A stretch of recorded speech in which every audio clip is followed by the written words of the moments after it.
तो वीडियो शुरू करने से पहले कहूंगा जिन जिन लोगों ने अभी तक चैनल को सब्सक्राइब नहीं किया सब्सक्राइब कर दो चैनल को आने वाले टाइम में डेली रेसलिंग की अपडेट्स के लिए। तो पूरा का पूरा WWE ड्राफ्ट 2020 अब खत्म हो चुका है, या फिर कहूँ जो आज का रॉ का एपिसोड है वो भी खत्म हो चुका है, जो कि था ड्राफ्ट 2020 का नाइट 2 वाला शो, जो कि नो डाउट एक बहुत ही कमाल का बेहतरीन शो था। इसके अलावा शो के ऊपर आज WWE ड्राफ्ट के अलावा और भी काफी बड़ी चीजें होती हैं। आज रॉ की टैग टीम चैंपियनशिप का मैच भी होता है, जहां पर जिगलर एंड रॉबर्ट रोडी को coffee Kingston and Xavier would के खिलाफ चैंपियनशिप की मिली अपॉर्चुनिटी। रॉ के टैग टीम जो चैंपियन थे वो जा चुके हैं स्मैकडाउन के अंदर। साथ ही साथ में शो के ऊपर अलायंस की भी होती है रिटर्न। सेथ रॉलिंस अपना एक फेवरेट मैच भी आज रेसल करते हैं AJ Styles and Jeff Hardy के खिलाफ। Drew McIntyre and Randy Orton के बीच भी होता है काफी तगड़ा ब्रॉल। इसके अलावा Kevin Owens and Aleister Black के बीच होता है no disqualification match. The Fiend and Alexa Bliss ने कर दिया attack Andrade and Zelina Vega के ऊपर। साथ ही साथ में मेन इवेंट के अंदर हमें दिखाई देता है कौन फेस करेगा आने वाले टाइम में आस्का का, यानी कि होता है women's battle royal for number 1 contendership. जो सारी चीजें आज के शो के ऊपर WWE ड्राफ्ट को मिलाकर आज की इस वाली वीडियो के अंदर मैं करने वाला हूं cover. So without wasting any time let's begin this video. तो गाइस आपको बता दो शो की शुरुआत इस बार और किसी के साथ नहीं बल्कि हर बार की तरह the Viper well Randy Orton के साथ ही होती है। रैंडी ऑर्टन रिंग के अंदर हमें आते हुए नजर आते हैं एंड यहाँ पर वो बात करते हैं किस तरीके से उनका और ड्रू मैकिंटायर का मैच होने वाला है हेल इन अ सेल पेपर व्यू के अंदर। फिर यहाँ पर रैंडी ऑर्टन कहते हैं अभी फिलहाल जो WWE ड्राफ्ट है सेकंड नाइट होने वाली है वो शुरू नहीं हुई है। ये मैटर नहीं करता कि मैं रॉ के अंदर रहूंगा या फिर मैं ड्राफ्ट हो जाऊंगा स्मैकडाउन के अंदर। एक्चुअली में जो फैक्ट है वो ये है कि मैं अपने साथ WWE चैंपियनशिप भी ले जाने वाला हूँ, जब 2 हफ्तों बाद मैं ड्रू मैकिंटायर के खिलाफ एक हेल इन अ सेल मैच के अंदर रेसल करने वाला हूँ। फिर यहाँ पर रैंडी ऑर्टन बताते हैं कि इस तरीके से उन्होंने ड्रू मैकिंटायर का रिकॉर्ड तोड़ दिया था, क्योंकि जब उन्होंने लास्ट वीक पिन किया था ड्रू मैकिंटायर को तो 11 महीने के बाद ये पहला मोमेंट था जब ड्रू मैकिंटायर किसी मैच के अंदर हमें पिन होते हुए नजर आए थे। फिर यहाँ से हमें आते हुए नजर आते हैं WWE champion the Scottish psychopath Drew McIntyre. Drew McIntyre कहते हैं तुम्हारी एक तो शक्ल देख के मैं बोर हो गया हूँ, तुम हर बार ये सोचते हो तुम मेरे पास से चैंपियनशिप ले जाओगे, और कांग्रेचुलेशंस रैंडी तुमने अपने कैरियर के अंदर एक काफी बड़ी अकॉम्प्लिशमेंट रख ली है, क्योंकि तुमने ड्रू मैकिंटायर जैसे अच्छे सुपरस्टार को पिन किया पूरे 11 महीने बाद। और उसके बाद ड्रू मैकिंटायर कहते हैं जब भी तुम और मैं एक सेम बिल्डिंग के अंदर होते मेरे दिमाग में एक ही ख्याल आता है और वो ये कि मैं तुम्हें बहुत बुरे तरीके से मानो। ड्रू मैकिंटायर रिंग के अंदर आते हैं, रैंडी ऑर्टन पर हो जाता है हमला। वो उन्हें रिंग साइड पे भी ले जाते हैं जहां पर वो ड्रू मैकिंटायर रैंडी ऑर्टन को पटक देते हैं पूरे की पूरे अनाउंसर टेबल के ऊपर। अनाउंसर टेबल यहाँ पर टूटता नहीं है, लेकिन रैंडी ऑर्टन किसी न किसी तरह पूरे सेगमेंट से हमें भागते हुए नजर आते हैं और ड्रू मैकिंटायर रिंग के बीचों बीच हमें काफी तगड़े तरीके से दिखाई देते हैं। इसके बाद हमें मैच दिखाई देता है Aleister Black versus Kevin Owens के बीच, लेकिन इस मैच से पहले हमें स्टेफनी मैकमैन आते हुए नजर आती हैं और वो रॉ ड्राफ्ट शुरू करती हैं। और जो रॉ की पहली पिक होती है इस बार WWE ड्राफ्ट 2020 की, वो इस बार होती है द फील्ड ब्रे वाइट की, यानी कि जो ब्रे वाइट है वो रॉ के अंदर आ चुके हैं। साथ ही साथ में जो इस बार स्मैकडाउन की पहली पिक होती है नाइट 2 की, वो होती है स्मैकडाउन वुमेन्स चैंपियन बेली। जो रॉ की अगली पिक होती है या फिर कौन जो सेकंड पिक होती है वो होती है the Viper well Randy Orton की। इसके अलावा जो स्मैकडाउन है वो रॉ के tag team champions the Street Profits यानी कि Montez Ford and Angelo Dawkins को सिलेक्ट करता है, एंड जो रॉ ब्रांड है वो इस बार सिलेक्ट करता है द क्वीन शार्लेट फ्लेयर को। फिर नो डिस्क्वालिफिकेशन मैच शुरू हो जाता है Kevin Owens versus Aleister Black के बीच। मैच की शुरुआत से हम लोग क्या देखते हैं केविन ओवेंस काफी बुरी तरीके से एलिस्टर ब्लैक को मारते होते हैं। मुझे लगा शायद यहाँ पर केविन ओवेंस का भी हील टर्न हो जाएगा, लेकिन ऐसा कुछ नहीं होता है। केविन ओवेंस अपना वही नॉर्मल मैच लड़ते हैं द फील्ड के साथ रेसल करने के बावजूद भी। और इस मैच की एंडिंग में हम लोग क्या देखते हैं केविन ओवेंस यहाँ पर एक्सटर्नल लगाते हैं और एक टेबल के ऊपर पटक देते हैं एलिस्टर ब्लैक, और उसके बाद पिनफॉल विक्ट्री से इस वाले मैच के अंदर वो हमें जीते हुए भी नजर आते हैं। यानी कि पूरे इस वाले मैच के अंदर हमें कोई भी इंटरफेरेंस द फील्ड की नहीं दिखाई देती है। उसके बाद हम एक बार फिर से स्टेफनी मैकमैन आते हुए नजर आते हैं मिस टीवी के आने से पहले, और यहाँ पर स्टेफनी मैकमैन अनाउंस करती हैं कि जो अगला ड्राफ्ट का राउंड 2 होने वाला है उसके अंदर the most among the main Braun Strowman जो कि स्मैकडाउन से थे अब वो रॉ के अंदर आ चुके हैं। इसके अलावा स्मैकडाउन के अंदर अब जा चुके हैं डैनियल ब्रायन, मैट रिडल आ चुके हैं रॉ के अंदर। इसके अलावा जो केविन ओवेंस है वो जाने वाले हैं स्मैकडाउन के अंदर, जो जेफ हार्डी हैं वो आ चुके हैं रॉ के अंदर। उसके बाद हमें मिस टीवी पे आते हुए नजर आते हैं मिस एंड जॉन मॉरिसन जो कि ऑलरेडी रॉ के अंदर नाइट 1 के अंदर ड्राफ्ट कर लिए गए थे। वो यहाँ पर बताते हैं कि इस तरीके से मैंडी रोज एंड ओटिस अलग अलग हो चुके हैं, और आज के जो हमारे स्पेशल गेस्ट होने वाले हैं वो भी काफी कमाल के होंगे, क्योंकि यहाँ पर वो वेलकम करते हैं इस बार मैंडी रोज एंड उनकी टैग टीम पार्टनर डैना ब्रुक का। दोनों रिंग के अंदर आते हैं, दोनों बात करते हैं किस तरीके से आज एक वुमेन्स बैटल रॉयल होने वाला है जहां पर इन दोनों का हमें काफी अच्छा मैच दिखाई देगा। फिर मिस यहाँ पर बात करते हैं किस तरीके से पहले मैंडी रोज सोनिया डेविल के साथ एक टैग टीम के अंदर थी, लेकिन फिर उनकी टैग टीम टूटती है और दोनों लड़ाई झगड़े करने लग जाते हैं। तो यहाँ पर मैंडी रोज कहती है सब पुरानी बातें तुम ज्यादा बकबक मत करो, क्योंकि एक तरह का यहाँ पर miss Dana book and Mandy रोज के बीच भी लड़ाई डलवाना चाहते हैं कि आने वाले टाइम में तुम भी दोनों जरूर से लड़ोगी। लेकिन उसके बाद वहां से लाना एंड नटालिया की हमें इंटरप्शन दिखाई देती है, वो दोनों रिंग के अंदर आते हैं। मैंडी रोज कहती है तुम रेसल करने से अच्छा एक काम कर लो, तुम टिकटॉक पे जाके वीडियो बना लो। और इसको सुनने के बाद जो नटालिया एंड लाना वो काफी गुस्से में आती है, वो यहाँ पर कर देती है अटैक दोनों सुपरस्टार्स के ऊपर। और उसके बाद ये जो पूरा मिस टीवी का सेगमेंट है यहीं पर खत्म नहीं होता है। अचानक से हम लोग क्या देखते हैं, कमर्शियल ब्रेक के बाद एक बार फिर से miss and John Morrison ring के अंदर होते हैं। वो कहते हैं कि कोई भी इंटरप्शन हो जाए मिस टीवी आज रुकेगा नहीं, क्योंकि आज है रॉ के अंदर उसका सीजन प्रीमियर। लेकिन वहां से फिर द फ्रीक हमें लार्स सुलेवन आते हुए नजर आते हैं, और लार्स सुलेवन कर देते हैं एक बार फिर से the miss and John Morrison पे हमला। द मिस तो भागने में कामयाब रहते हैं, लेकिन जॉन मॉरिसन रिंग के बीचों बीच ही फंस जाते हैं। उसके बाद हमें क्या दिखाई देता है, बैक स्टेज के ऊपर जो coffee Kingston and Xavier would है, वो रॉ के tag team champion Montez Ford and Angelo Dawkins से मिलते हैं। वो बात करते हैं किस तरीके से दोनों सुपरस्टार्स या फिर दोनों टैग टीम्स ने ब्रांड स्विच कर लिए।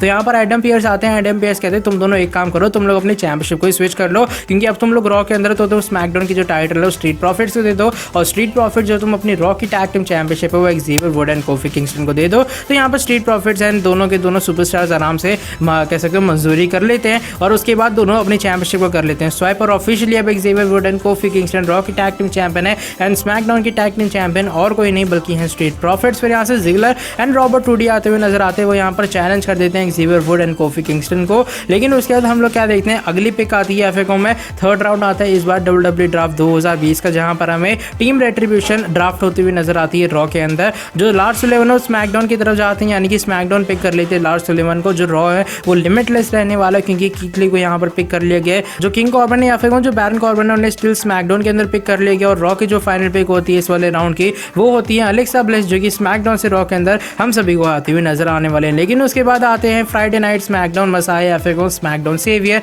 The architect Seth Rollins. वो रिंग के अंदर आते हैं। वो कहते हैं कि तुम लोग मुझे जितना मर्जी बू कर लो, लेकिन मैं सब कुछ चीज़ों को सहने वाला हूँ, क्योंकि आज एक एरा का एंड होने वाला है। आज जो मंडे नाइट रॉ मसाया है उसकी आखिरी रात होने वाली है, और इस आखिरी रात वाले दिन भी जो सेथ रॉलिंस है वो ग्रेटर गुड की तरफ बढ़ने वाला है। फिर यहाँ पर सेथ रॉलिंस बात करते हैं, वो तो स्मैकडाउन के अंदर जा चुके हैं। स्मैकडाउन के अंदर उनके वो काफ़ी सारे लोगों को रिप्लेस कर सकते हैं, लेकिन रॉ के अंदर मंडे नाइट रॉ मसाया की कोई भी रिप्लेसमेंट नहीं हो सकती है। फिर यहाँ से मैं आते हुए नजर आती द किरिज्मेटिक एनिग्मा जेफ हार्डी, उसके बाद the phenomenal one AJ Styles भी आ जाते हैं, और एक तरह का यहाँ पर जेफ हार्डी चैलेंज कर देते हैं दोनों सुपरस्टार्स को, उन पर हमला कर देते हैं। फिर एक हमें टैग टीम एक्शन भी दिखाई देता है, आई मीन टैग टीम नहीं बल्कि एक ट्रिपल थ्रेड एक्शन दिखाई देता है, जो कि इस बार होता है Seth Rollins versus Jeff Hardy versus AJ Styles के बीच। मैच काफी कमाल का जाता है। यहाँ पर जो एजे स्टाइल्स हैं एक्चुअली में खुद सेथ रॉलिंस से पंगा लेते हैं। जब सेथ रॉलिंस जाते होते हैं एजे स्टाइल्स कहते हैं हाँ तुम निकल जाओ, अब रॉ के अंदर मैं तुम्हें रिप्लेस करने के लिए आ गया हूं। इसी के चलते ट्रिपल थ्रेड मैच होता है। मैच काफी कमाल का जाता है, लेकिन मैच के एंडिंग में हम लोग क्या देखते हैं, जेफ हार्डी इस वाले मैच के अंदर जीतने ही चलते हैं। पीछे से अलायंस आते हैं और वो फोड़ देते हैं जेफ हार्डी के पीठ के ऊपर गिटार,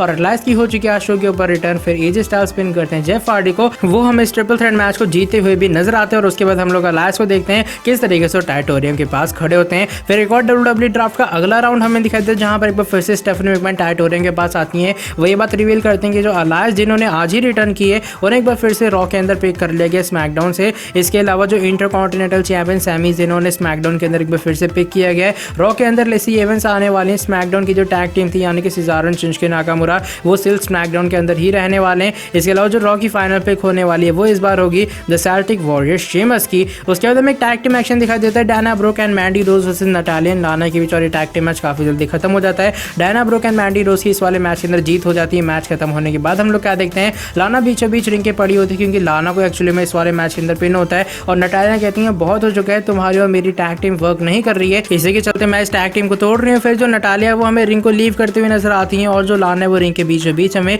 पड़ी हुई रोती हुई भी नजर आती हैं। लेकिन इसके बाद हम लोग क्या देखते हैं, सिंगल्स मैच होता है जहां पर एंजल गार्जा हमें एंड्राडे का फेस करते हुए नजर आते हैं। कमेंट्री के ऊपर इस बार रिंग साइड पे जेलिना वेगा होती हैं। मैच की एंडिंग काफी शॉकिंग होती है, क्योंकि एंजल गार्जा की इस वाले मैच के अंदर विंग क्लिफर्ड देने के बाद जीत हो जाती है। उसके बाद हम लोग क्या देखते हैं, जेलिना वेगा रिंग के अंदर आती है ताकि वो एंड्राडे को देख पाए वो ठीक हालत में है या फिर नहीं। लेकिन अचानक से द फील्ड के आने का समय हो जाता है, पूरे जो रेड मतलब कह सकता हूँ लाइट्स है वो रेड पड़ जाती हैं, और रिंग के बीचों बीच हम लोग क्या देखते हैं, अलेक्सा ब्लेस एक्चुअली में टर्न बकल के पास होते हैं, और वो अलेक्सा ब्लेस जो है वो सेम ब्रे वाइट वाला पोज करते हुए नजर आती हैं, और एंड्राडे के पीछे इस बार द फील्ड ब्रे वाइट ही होते हैं। और उसके बाद हम लोग क्या देखते हैं, जो फील्ड है वो इस बार एंड्राडे को एक सिस्टर एब्लिगर लगाते हैं, और जो अलेक्सा ब्लेस है वो जेलिना वेगा को एक सिस्टर एब्लिगर लगाती हैं, और कुछ इस तरीके से सेगमेंट हमें खत्म होता हुआ नजर आता है, जो कि काफी कमाल का सेगमेंट जरूर से था। इसके बाद हमें WWE ड्राफ्ट का अगला राउंड दिखाई देता है, जहां पर इस बार जो रॉ है वो हमें निकी क्रॉस को सिलेक्ट करती हुई नजर आती है।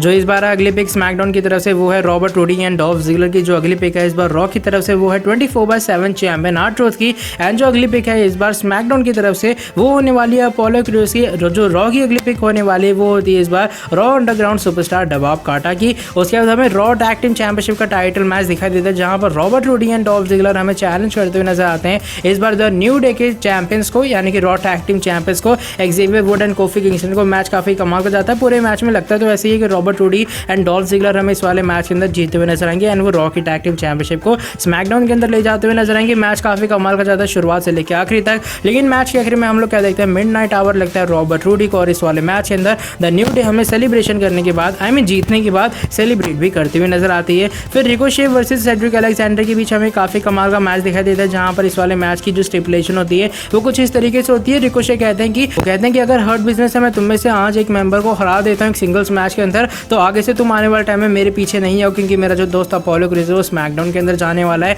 और उसके बाद जो रिकोशे है वो ये भी स्टिपुलेशन रखते हैं कि अगर मैं इस वाले मैच के अंदर तुम्हारे टीममेट से हार जाता हूं तो मैं भी हर्ट बिजनेस को ज्वाइन कर लूंगा। फिर सेड्रिक अलेक्जेंडर सामने आते हैं, इसी के चलते ये वाला होता है match Ricochet versus Cedric Alexander के बीच। इस वाले मैच के कुछ इस तरीके से होती है, एमवीपी सेड्रिक अलेक्जेंडर को एक स्टील चेयर देते हैं रिंग के बीचों बीच, जब रेफरी रिंग के बीचों बीच मैं कह सकता हूँ पूरी तरीके से धराशायी होते हैं। और यहाँ पर वो जो स्टील चेयर है रिकोशे अपने हाथ में लेते हैं और कह सकता हूँ पूरे बेहोश होने वाली वो एक्टिंग करते हैं और तुरंत सेड्रिक अलेक्जेंडर को स्टील चेयर पकड़ा देते हैं। रेफरी पीछे घूम के देखते हैं और वो कह देखते हैं कि सेड्रिक अलेक्जेंडर के हाथ में स्टील चेयर है, यानी कि एडी गुरेरो वाला स्टाइल यहाँ पर एक तरह का कॉपी करते हैं मैं कह सकता हूँ सेड्रिक अलेक्जेंडर, और एक तरह का ट्रिब्यूट थे डब्ल्यूडब्ल्यूई ने आज इस वाले मैच के अंदर एडी गुरेरो को। और उसके बाद जो रेफरी है वो इस वाले मैच के अंदर हमें डिस्क्वालिफिकेशन से रिकोशे को जिताते हुए भी नजर आते हैं। उसके बाद आपको बता दूं हमें डब्ल्यूडब्ल्यूई ड्राफ्ट का आज का एक फाइनल राउंड दिखाई देता है जहां पर जो रॉ है वो हमें टाइटस ओनील को पिक करते हुए नजर आती है, जो स्मैकडाउन है वो कार्मेला को पिक करते हुए नजर आती है, जो रॉ है वो हमें पेटन रोयंस को सिलेक्ट करती हुई नजर आती है, जो स्मैकडाउन है वो हमें अलिस्टर ब्लैक को सिलेक्ट करता हुआ नजर आता है। जो रॉ की आज फाइनल पिक होती है वो इस बार अकीरा टोजावा की होती है। एंड शॉकिंग तरीके की बात यह कि ज़ेलिना वेगा एंड अंड्राडे को इस पूरे डब्ल्यूडब्ल्यूई ड्राफ्ट के अंदर शामिल नहीं किया गया, ये बात मुझे बिल्कुल भी समझ नहीं आई। लेकिन इसके बाद फाइनली मेन इवेंट होता है जो कि होता है dual branded battle royal to determine the number 1 contender for Raw women's championship, यानी कि जो विनर होता है उसे अगले हफ्ते मिलेगा आज के खिलाफ रॉ वुमेन्स टाइटल की अपॉर्चुनिटी। इसके पार्टिसिपेंट्स होते हैं वुमेन्स की tag team champion Nia Jax, Shayna Baszler, Mandy Rose, Dana Brooke, Lana Natalya, Liv Morgan, Ruby Riott, Bianca Belair, Billie Kay, Peyton Royce, Tamina Snuka, इसके अलावा Lacey Evans and Nikki Cross. Match काफी कमाल का जाता है जो उसका actually में हमें कमेंट्री टेबल के ऊपर बैठी हुई नजर आती हैं। लेकिन मैच की एंडिंग कुछ इस तरीके से होती है जब हम लोग क्या देखते हैं लाना आखिरी में नटालिया को ही एलिमिनेट कर देती है और वो इस नंबर 1 कंटेंडरशिप वाले मैच को भी जीत लेती हैं। और मैच के बीच में हम लोग क्या देखते हैं, एक बार जैसे नाया जैक्स एलिमिनेट होती है तुरंत वो लाना को उठाती गुस्से में और लाना को एक बार चौथी बार एक बार फिर से अनाउंसर टेबल के ऊपर पटक देती है। पता नहीं लग रहा मुझे डब्ल्यूडब्ल्यूई के लाना को सही में रूसेफ के कारण पनिश करें। लेकिन गाइस जो आज का पूरा रॉ का एपिसोड था या फिर डब्ल्यूडब्ल्यूई ड्राफ्ट 2020 की जो नाइट 2 थी वो बस यहीं तक थी। अगर आपको आज की ये वाली वीडियो पसंद आई है तो ऑफकोर्स नीचे वीडियो को लाइक किए बिना कहीं मत जाना। ओवरऑल जो शो था वो काफी कमाल का था और कुल मिला के आज के रॉ के शो को स्मैकडाउन से बेहतरीन नहीं था, लेकिन कुल मिला के फिर भी आज के शो को मैं 5 स्टार में से 4.5 स्टार रेटिंग देना पसंद करूंगा क्योंकि डब्ल्यूडब्ल्यूई ड्राफ्ट 2020 के नाइट 2 भी थी ये। लेकिन गाइस अगर आपको ये वाली वीडियो पसंद आई तो ऑफकोर्स नीचे वीडियो को लाइक किए बिना कहीं मत जाना। चैनल पर नए तो कर सकते हैं चैनल को सब्सक्राइब एंड नोटिफिकेशन बेल को भी ऑन ताकि और हाँ आज की शो की एंडिंग कुछ इस तरीके से होती है जब Randy Orton and Drew McIntyre हमें बैक स्टेज के ऊपर भी इस बैटल रॉयल के बाद एक्चुअली में ब्रॉल करते हुए नजर आते हैं। फिर वो रिंग के आसपास आते हैं और वहां पे भी हमें टाइटोरियम के पास दोनों सुपरस्टार्स ब्रॉल करते हुए नजर आते हैं। साथ ही साथ अगर आप लोग चैनल पर नए तो कर सकते हैं चैनल को सब्सक्राइब एंड नोटिफिकेशन बेल को भी ऑन ताकि आगे भी आपको हमारे चैनल पर कुछ ऐसी इंटरेस्टिंग कमाल के फ्रेश अपडेट जानने को मिलती रहे। एंड मैं मिलता हूँ आपसे नेक्स्ट वीडियो के अंदर काफी जल्दी। Till then bye bye, take care.